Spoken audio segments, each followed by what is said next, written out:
పర్వాలేదు, యావత్ తెలంగాణ ప్రజలు మొత్తం కూడా చూస్తూ ఉన్నారు. ఇవాళ మీరు బీఆర్ఎస్ పార్టీయా కాదా అనేది మొత్తం ప్రజలు చూస్తూ ఉన్నారు.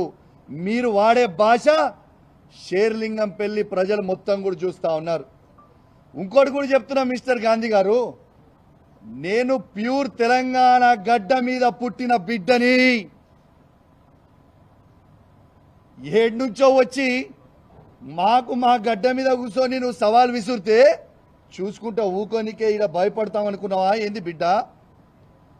ఇవాళ కేసీఆర్ గారి నాయకత్వంలో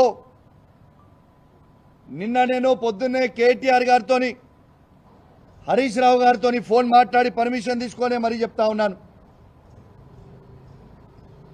రేపు పొద్దున 11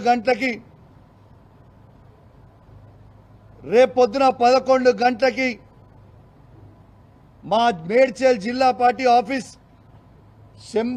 శంబీర్పూర్ రాజు గారి నాయకత్వంలో ఆడి నుంచి మేమందరం కలిసి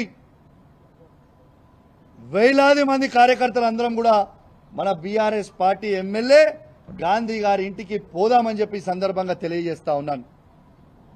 రేపు దయచేసి కోరుతా ఉన్నాను, బీఆర్ఎస్ పార్టీ ప్రతి కార్యకర్త, జీహెచ్ఎంసీలో ఉన్న ప్రతి కార్యకర్త, ఇలా ఉమ్మడి రంగారెడ్డి జిల్లాలో ఉన్న ప్రతి బీఆర్ఎస్ పార్టీ కార్యకర్త రేపు అందరం కలిసి 11 గంటలకి గాంధీ గారి ఇంట్లోకి ఖచ్చితంగా రేపు పోదాము. ఆడ బ్రేక్ఫాస్ట్ తిందాము, ఆడ లంచ్ తిందాము. గాంధీ గారు కండువ కప్పుకున్న తర్వాత గాంధీ గారిని తీసుకొని తెలంగాణ భవన్కి పోయి ప్రెస్ మీట్ పెట్టి అక్కడి నుంచి గాంధీ గారిని కేసీఆర్ గారి దగ్గరికి తీసుకొని పోదాం. స్వాగతం పలుకుదాం. దయచేసి కేసీఆర్ గారి మీద ఉన్న అభిమానం ఉన్న ప్రతి కార్యకర్త, కేటీఆర్ గారి మీద అభిమానం ఉన్న ప్రతి కార్యకర్త, హరీష్ రావు గారి మీద అభిమానం ఉన్న ప్రతి కార్యకర్త అందరం కూడా పెద్ద ఎత్తున రేపాడికి పోదామని చెప్పి సందర్భంగా తెలియజేస్తా ఉన్నాను. రేపు 11 గంటలకి ఖచ్చితంగా 11 o'clockకి మేము రేపు శంబూర్పూర్ రాజు మన మేడ్చల్ పార్టీ ఆఫీస్ దగ్గర నుంచి స్టార్ట్ అవుతాం. ఆయన ఇల్లు అదే జిల్లా కిందికి వస్తుంది, ఆడికే పోదాం. ఆడి నుంచి అందరం కలిసి ఆ ఇంటికి పోయి స్వాగతం పలుకుదాం. మళ్ళీ ఏమంటాడు, బీఆర్ఎస్ పార్టీతో ఆయనకు పంచాయతీ కాదట, కౌశిక్ రెడ్డితోనే ఆయనకు పంచాయతీ అట. నీకు నాకేమైనా భూమి తగాదాలు ఉన్నాయా? నీకు నాకేమైనా అన్నదమ్ముల పంచాయతీలు ఉన్నాయా?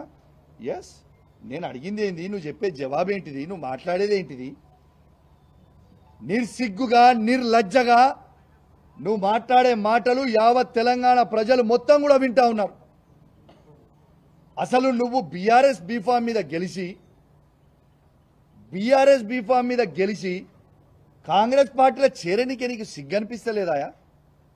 ఎట్లా ఈ కష్టకాలంలో పార్టీ వదిలిపెట్టి పోవాలనిపిస్తా ఉంది? అంటే మీ వందలాది కోట్లకి అమ్ముడు పోడు, మీ భూ పంచాయతీలు ఏడని నియోజకవర్గంలో ఉంటే అవి పోయి సెటిల్ చేసుకోవడానికి కోసమో మీ స్వార్థం కోసం తప్పితే కేసీఆర్ గారు నీకేం తక్కువ చేసిండు, నీ నియోజకవర్గానికి ఏం తక్కువ చేసిండు? ఈ నియోజకవర్గాన్ని మొత్తం భారతదేశమే తిరిగి చూసే విధంగా అభివృద్ధి చేసిండు కదా కేసీఆర్ గారు. ఇలా ఖచ్చితంగా సరే, నువ్వు ఇంత పెద్ద పెద్ద మాటలు మాట్లాడుతున్నావు కదా, ప్రజాస్వామ్యంలో తన్నుకునుడు గుద్దుకునుడు పెద్ద ఇష్యూ కాదు. నిజంగా తన్నుకుందామంటే రా, నువ్వు ఒక్కనివి రా, నేను ఒక్కని వస్తా, ఇద్దరం తన్నుకుందాం, ఆడ తీసుకుందాం, ఎవరికి బలవంతులో చూసుకుందాం, అదే ప్రాబ్లం ఏం లేదు. కానీ ప్రజాస్వామ్యంలో అది ఒప్పుకోరు కదా. నీకు దమ్ము ఉంటే, నువ్వు మొగోనివే అయితే, నీకు చీమురు నెత్తురు ఉంటేనే నీ ఎమ్మెల్యే పదవికి రాజీనామా చేసి మళ్ళీ బై ఎలక్షన్కి రా, వచ్చి గెలిచి చూపి నువ్వు దమ్ము నువ్వు అప్పుడు ఒప్పుకుంటాను. రిజైన్ చేయి, నీకు దమ్ముంటే నువ్వు రిజైన్ చేయి అంటున్నా నేను. నీకు దమ్ముంటే నువ్వు రిజైన్ చెయ్యి. Come will go for election, ఆడ చూసుకుందాం. అది నిజమైన ప్రజాస్వామ్యం కదా. నీ దమ్మేందో, మా కేసీఆర్ నాయకత్వంలో మా దమ్మేందో మేము చూపిస్తాం. You please resign. Straight answer. నువ్వేదో తిట్టి డైవర్ట్ చేసి టాపిక్ ఏదో చేద్దామన్నా, ఐ వాంట్ స్ట్రేట్ ఆన్సర్.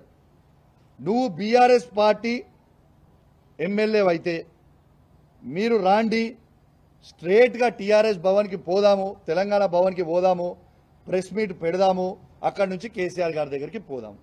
లేదు అంటే నువ్వు కాంగ్రెస్ పోయినావు నువ్వు అనుకుంటే చక్కగా రిజైన్ చేయి, ఎలక్షన్కి పోదాం, నీ దమ్మేందో మా దమ్మేందో చూసుకుందాం. రేపు మాత్రం ఖచ్చితంగా ఇవాళ పోలీస్ నిర్బంధంలో నన్ను ఆపినో, నన్నే కాదు మీడియా వాళ్ళని కూడా లోపల రానియలే, చాలాసేపు మీడియా వాళ్ళని కూడా లోపల రానియలే మీరు. ఇవాళ ఖచ్చితంగా రేపు 11 గంటలకి మేము ఆడి నుంచి బయలుదేరుతాం. ఖచ్చితంగా మీకు చెప్తా ఉన్నాం, గాంధీ గారి ఇంటికి పోతాం. గొడవకు కాదు మేము పోయేది.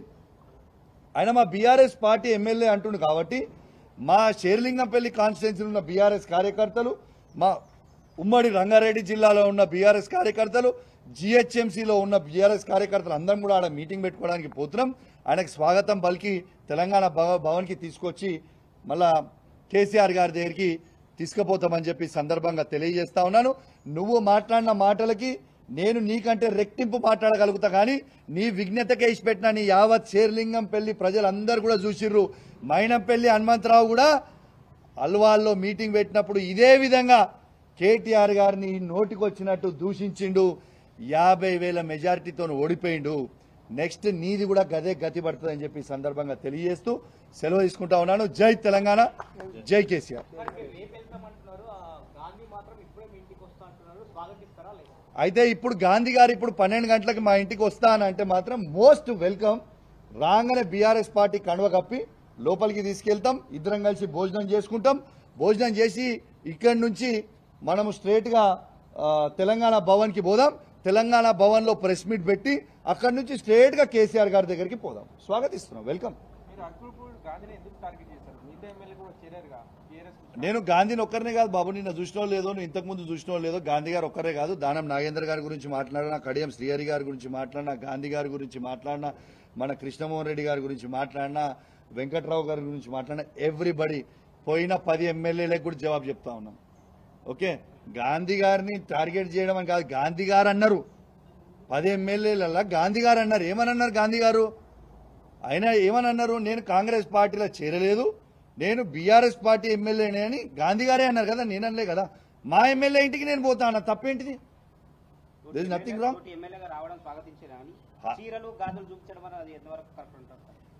ఈ సంస్కారం నేను నేర్పలే. ఈ సంస్కారం ఈ రాష్ట్ర ముఖ్యమంత్రి అయిన రేవంత్ రెడ్డి గారు నేర్పిర్రు.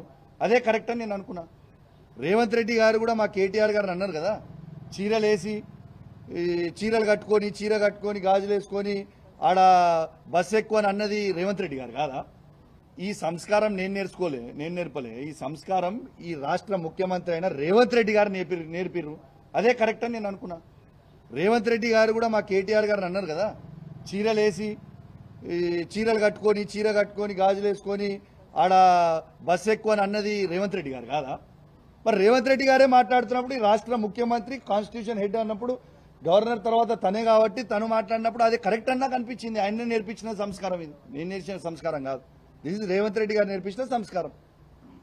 కౌశిక్ రెడ్డి ఒక బ్రోకర్, కాంగ్రెస్ పార్టీ నుంచి 10 మంది ఎమ్మెల్యేలను తీసుకొస్తా ఉన్నాడు. పట్ల చేసినప్పుడు ఢిల్లీలో ఉండి బాత్రూమ్ నుంచి ఫోన్ మాట్లాడినాక ఏం జరిగింది ఏంటనేది అసలు ఎంత పాగలగాడంటే గాంధీ, అసలు ఆయన 3 సార్లు ఎమ్మెల్యే ఎట్లా గెలిచిండో, ఈ షేర్లింగంపల్లి ప్రజలు ఆయనకి ఎట్లా ఓట్లు వేసిరో నాకు అర్థమైతలేదు. ఎందుకంటే అసలు నేను టీఆర్ఎస్ పార్టీలో చేరిన నాడు గాంధీ గారికి తెలియంది ఏంటంటే కాంగ్రెస్ పార్టీలో ఉన్నదే 5 ఎమ్మెల్యేలు. నేను 10 మంది ఎమ్మెల్యేలను ఎట్లా తీసుకొని వస్తా? కాంగ్రెస్ పార్టీలో ఉన్నదే 5 ఎమ్మెల్యేలు కదా అన్నాడు. నేను 10 మంది ఎమ్మెల్యేలను ఎట్లా తీసుకొని వస్తా? నంబర్ 1 ఆయనకి హిస్టరీ తెలియదు కావచ్చు. పోయి నీ రేవంత్ రెడ్డిని అడుగు, కౌశిక్ రెడ్డి రేవంత్ రెడ్డికి ఏం సాయం చేసిండు అనేది నీ రేవంత్ రెడ్డిని అడుగు, చెప్తాడు. నీ రేవంత్ రెడ్డి పిసిసి ప్రెసిడెంట్ ఎట్లయిండో నీ రేవంత్ రెడ్డిని అడుగు, ఒక్కసారి చెప్తాడు. నీకు తెలియదు, ఎందుకంటే నువ్వు ఇక్కడోని కాదు కదా, ఎక్కడి నుంచో వచ్చినోని కదా. సో నీకు తెలంగాణ చరిత్ర ఎక్కువ తెలియదు, కాంగ్రెస్ పార్టీ చరిత్ర నీకు అసలే తెలియదు. ఒక్కసారి నీ రేవంత్ రెడ్డిని పోయి ఒక్కసారి నువ్వు అడుగు, కౌశిక్ రెడ్డి నీకు ఏం సాయం చేసిండు పిసిసి ప్రెసిడెంట్ కావడానికి అనేది రేవంత్ రెడ్డిని అడుగు. నేను కాంగ్రెస్ పార్టీకి మోసం చేయలేదు. ఆనాడు రేవంత్ రెడ్డి గారు ఈటల రాజేందర్ గారికి 25 కోట్ల రూపాయలకి అమ్ముడుపోయింది. ఆ రోజు ఆయననే బాజాబ్తు ఏబిఎన్ ఛానల్లో ఇంటర్వ్యూ ఇచ్చి కాంగ్రెస్ పార్టీ అధ్యక్షుడు వండుకుంటూ, మీరు రికార్డ్స్ తీయండి, కాంగ్రెస్ పార్టీ అధ్యక్షుడు వండుకుంటూ ఏబిఎన్ ఇంటర్వ్యూలో బీజేపీ క్యాండిడేట్ అయిన ఈటల రాజేందర్ గెలుస్తారని ఆ రోజు రేవంత్ రెడ్డి గారు చెప్పిర్రు. రేవంత్ రెడ్డి గారు అమ్ముడు వేయండి తప్పితే నేను అమ్ముడు పోలేదు. నువ్వు రేవంత్ రెడ్డి గారు మోసం చేసిర్రు. రెండోది, ఇలా బీఆర్ఎస్ పార్టీ బీఫామ్ మీద గెలిచి పార్టీకి అండగున్న కౌశిక్ రెడ్డి గొప్పోడా, బీఆర్ఎస్ పార్టీ బీఫామ్ మీద గెలిచి పార్టీలు మారిన గాంధీ గొప్పోడా? ఒక్కసారి ఆలోచన చేయండి. ఇలా బ్రోకర్ ఎవరు? ప్రజలు నిర్ణయించుకుంటారు బ్రోకర్ ఎవరని. This is clear. మీరు భ్రష్టు పట్టిస్తున్నారని అంటున్నాడు ఆయన. కేసీఆర్ తప్పుదో పట్టిస్తున్నారు, బీఆర్ఎస్ భ్రష్టు పట్టిస్తున్నారు. ఏ యాంగిల్లో నేను భ్రష్టు పట్టించినా కూడా చెప్పాలి కదా. నేను దమ్మున్నోని కేసీఆర్ గారి అండదండతోని, నేను ఇంతకుముందు చెప్పిన నరసింగ్ గారు, కేసీఆర్ గారి అండదండతోని, బీఆర్ఎస్ కార్యకర్తల అండదండతోని ఇవాళ సీఎం క్యాండిడేట్ అయినా అన్న ఈటల రాజేందర్ గారిని 100 కిలోమీటర్ల లోపల బొందబెట్టి ఎమ్మెల్యేగా గెలిచినోడు భ్రష్టు ఎట్లా పట్టించినట్టయా? తిరిగి బీఆర్ఎస్ పార్టీ జెండా హుజురాబాద్లో నేను ఎగిరేసిన. ఇలా పార్టీని భ్రష్టు పట్టియాలని వీళ్ళు అనుకుంటుర్రు. మీరేం ఫికర్ చేయకుర్రి. 5 ఏళ్ల తర్వాత కేసీఆర్ గారు ముఖ్యమంత్రి అవ్వుడు ఖాయం. మీ భర్తం పట్టుడు కూడా ఖాయం. రాసి పెట్టుకోరు మీరు అందరూ. ఇలా పోయిన వాళ్ళందరూ కూడా ఎవరిని కూడా ఉట్టిగేం ఇచ్చిపెట్టాం. ఏళ్ళతో అయిపోలే రాజకీయం. మీరు 4 ఏళ్ళు ఎంజాయ్ చేస్తారు కావచ్చు, కానీ 4 ఏళ్ల తర్వాత మాత్రం మీకు సినిమా ఉంటుంది. అంతైతే నేను గ్యారంటీ. కౌశిక్ రెడ్డి ఇల్లు నా నియోజకవర్గంలో ఉంది. ఆయనకి ఇబ్బందులు వచ్చినప్పుడు చాలాసార్లు నేను ఆదుకున్నా. అట్లాంటిది ఏమి ఇబ్బంది వచ్చింది నాకు? ఇక్కడ నా నియోజకవర్గం నేను బాగా చెప్తున్నా. విల్లా కొనుక్కున్న ఈడు ఆయనే ఆదుకున్నాడు. ఏముంది? ఏముంటుంది ఆయన నన్ను ఆదుకునేది? ఈడ నాకు వచ్చిన ఇబ్బంది ఏమున్నది? ఒకసారి చెప్పాలి ఆయన. మరి ఏమి ఇబ్బంది ఇక్కడ ఉందో ఒకసారి చెప్పని చెప్పు. ఏమి ఇబ్బంది అయిందో మరి మీరైతే ఉన్నారు మొత్తము. ఏమి ఇబ్బంది అయింది? బ్రహ్మాండంగా ఉన్నా నేను ఇక్కడ. నాకేంది? అతిపెద్ద నియోజకవర్గం అని చెప్పి పిఎస్సీ చైర్మన్ ఇస్తే ఎందుకు ఓర్వలేకపోతున్నారు అనేటువంటిది ఆయన చేస్తున్నారు. నర్సింగ్ గారు, నేను ఒక్కటే చెప్తున్నా. పిఎస్సీ చైర్మన్ ఆయన ఏ పార్టీ నుంచి అయ్యిండు? ఆయన ఏ పార్టీ? నంబర్ 1.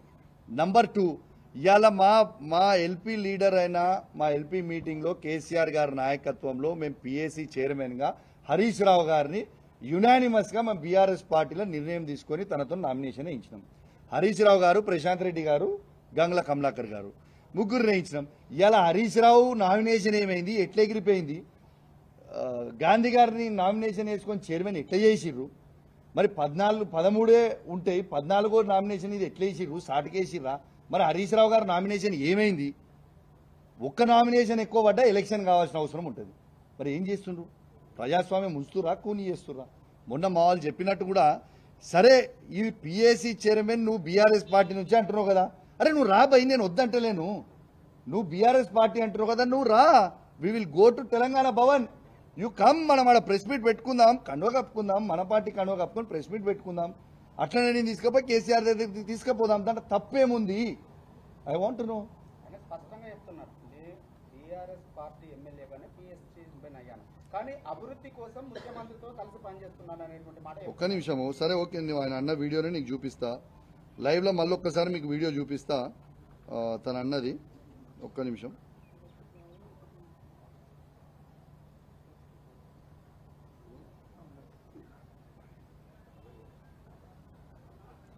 ఇవాడి గాంధీ గారు అన్న వీడియో ఒక్కసారి. సీనియర్ నాయకులు చాలా మంది మిత్రులు, శ్రేయభిలాషులు అందరూ కూడా నిన్న ఫోన్ చేయటం, వారి అనుమతి తీసుకొని వారందరి సమక్షంలో వాళ్ళ కలిసి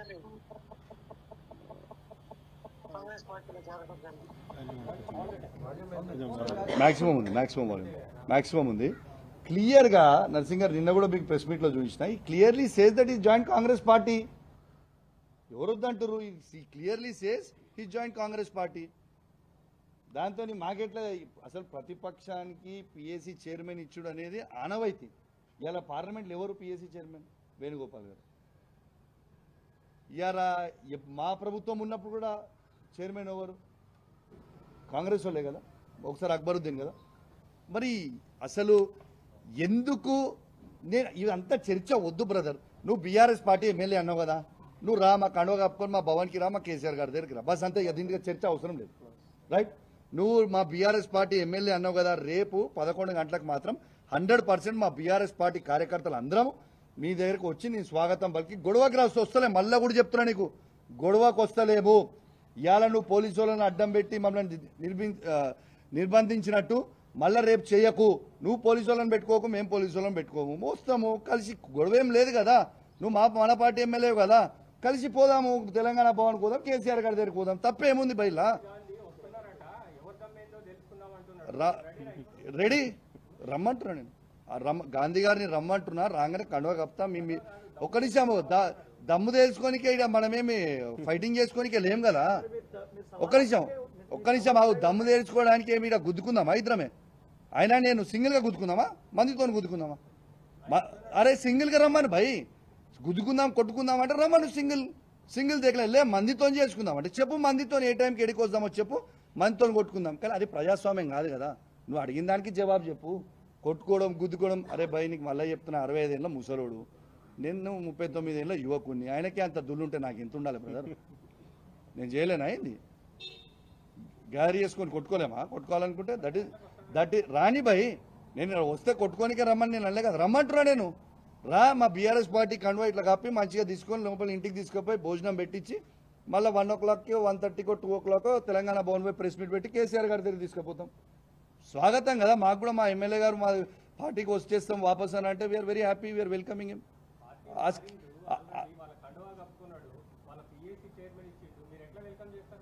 అరే ఆయన నేను మారలేను, ఆయనే చెప్తుండు కదా, నేను మారలే అని నేను చెప్తలేను, ఆయనే చెప్తుండు. వస్తా అంటే మేము వెల్కమ్ చేస్తాం, మాకేముంది. ఆయనే అంటుండు కదా నేను బీఆర్ఎస్ పార్టీ ఎమ్మెల్యే అని. Thank you very much.